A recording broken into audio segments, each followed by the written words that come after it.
Quand elle faisait une bêtise, elle la faisait à fond. Il y avait de l'autodestruction elle savait bien qu'elle irait pas loin. Édith Piaf, de la gloire à la déchéance. Ceux qui l'ont bien connue racontent les derniers jours de la grande tragédienne de la chanson. Inédit dans un instant.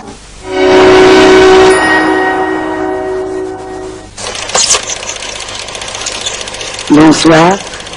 Si vous voulez, je vais vous parler comme je parle à mes amis, puisque vous êtes mes amis. Comme j'ai beaucoup d'imagination, je vous vois, je sais pas, il y a un monsieur, il y a une dame, il y a une petite fille, il y a une jeune fille, il y a un jeune garçon. Tout ça, ça fait partie de mes amis.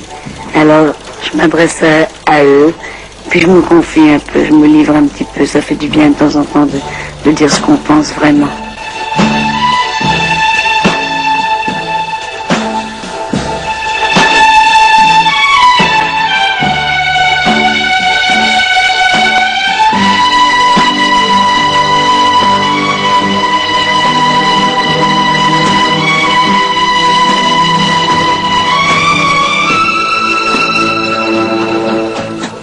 Non, je ne regrette rien. Rien de tout ce qui s'est passé. Parce que ça m'a servi d'expérience pour tout. Pour pouvoir exprimer, ressentir tous les sentiments, puisque je suis passée un peu partout. Alors, je sais ce que je dis.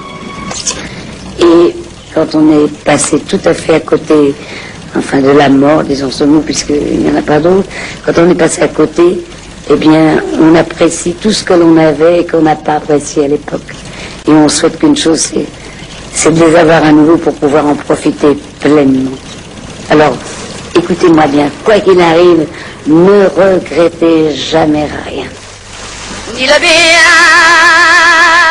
qu'on m'a fait, ni le mal, tout ça m'est bien égal. C'est là où la légende est magnifique, et c'est là où elle est un personnage unique dans le monde de la chanson. On ne choisit pas de crier au monde « je ne regrette rien » et de disparaître. C'est Dieu ou le hasard, ça dépend des convictions que vous pouvez avoir les uns ou les autres, mais ça vous est donné. C'est pas un choix. Donc elle n'a pas eu le choix, elle n'a pas dit « je vais mourir », elle n'a pas dit « je chanterai plus, je vais une autre chanson testamentaire », non. C'est comme ça. Oh, ça se prémédite pas.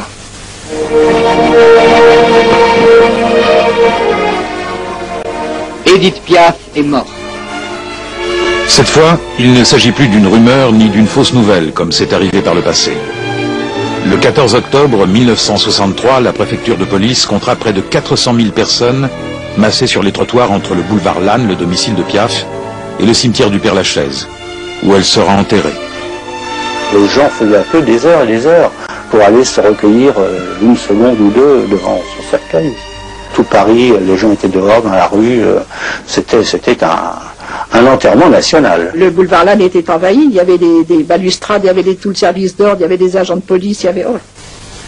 Et comme il y avait une entrée par le jardin, on a pu laisser rentrer des gens, là on avait mis le cercueil dans ce qui était la bibliothèque, enfin c'était... Bien les gens passaient devant le cercueil, simplement.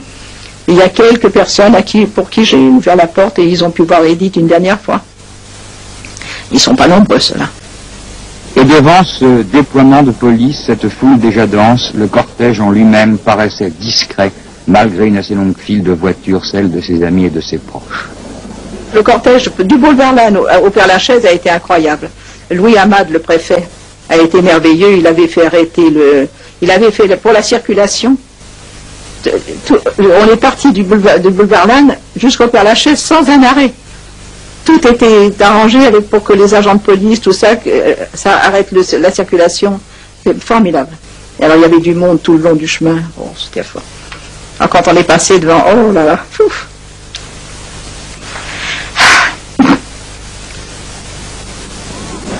Et la foule se taisait encore, tandis que le cortège se dirigeait à pied vers la sépulture.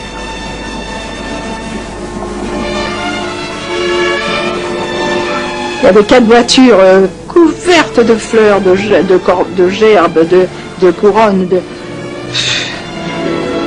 fallait jouer les coudes. Hein.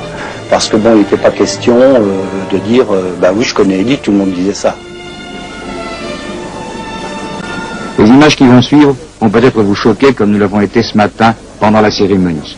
Ils étaient 40 000, répétons-le, devant la porte et ils voulaient suivre jusqu'au bout le dernier voyage de Piaf.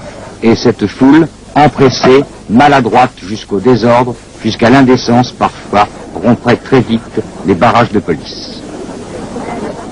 C'était affolant, affolant. Il y avait des gens grimpés sur les tombes, il y en avait qui étaient montés dans les arbres pour tenter de voir, je sais pas quoi, des vedettes ou des... Non, mais c'était surtout le comportement du public.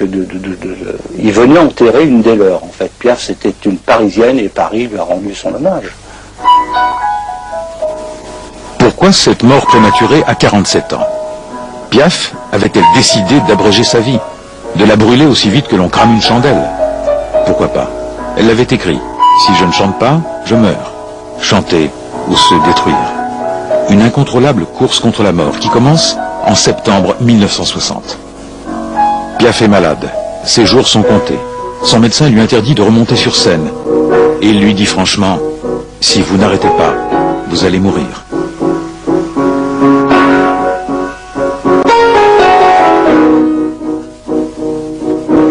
À Paris, Charles Dumont compose. Il n'aime pas Edith Piaf. Elle l'a humiliée publiquement. Juste un petit chansonnier, disait-elle. Mais Piaf, même mourante, reste commercialement une valeur sûre. Si elle prend une chanson, c'est un succès garanti. À cette époque, Dumont n'est pas encore entré dans la cour de Piaf, même s'il ne rêve que d'une chose, être chanté par la diva.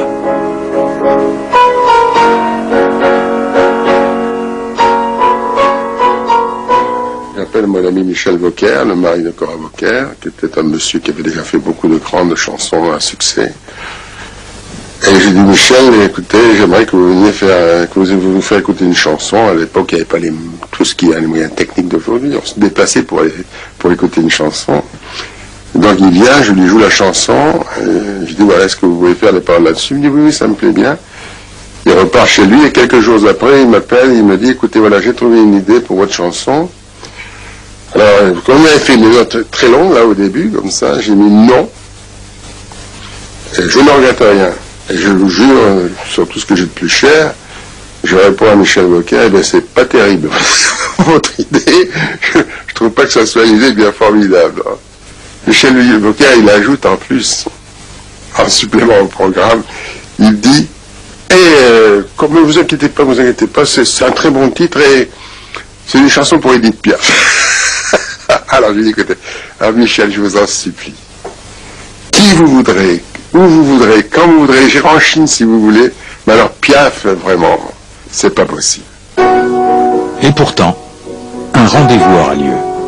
Oh, il a été maintes fois repoussé par la reine de la chanson, mais le 5 octobre 1960, Piaf va un peu mieux et accepte enfin d'entendre cette chanson, dont on lui parle depuis plusieurs semaines.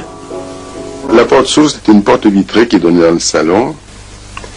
Et elle arrive avec une robe de chambre, bleu pâle, avec des mules roses, à pas menu, coiffée à l'époque, elle avait suivi un traitement qui lui avait fait perdre beaucoup de cheveux, donc avec des cheveux rares, à pas menu, elle vient jusqu'au piano.